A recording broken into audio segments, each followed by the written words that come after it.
కృష్ణా నదికి వరద పోటెత్తడంతో జూరాల ప్రాజెక్టుకు వరద గంటకు పెరుగుతుంది. ఎగువన కురుస్తున్న భారీ వర్షాలకు అల్మట్టి, నారాయణపూర్ ప్రాజెక్టుల నుంచి 4,85,000 క్యూసెక్కుల వరద జూరాల ప్రాజెక్టుకు వచ్చి చేరుతుంది.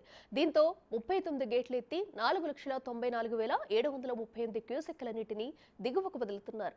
పూర్తి స్థాయి నీటి సామర్థ్యం 9.657 టీఎంసీలు కాగా ప్రస్తుత నీటి సామర్థ్యం 7.407 టీఎంసీలుగా ఉంది. ప్రస్తుత నీటి మట్టం 317.37 మీటర్లు ఉంది. ఇక నదీ తీర ప్రాంత ప్రజలు అప్రమత్తంగా ఉండాలని అధికారులు సూచించారు.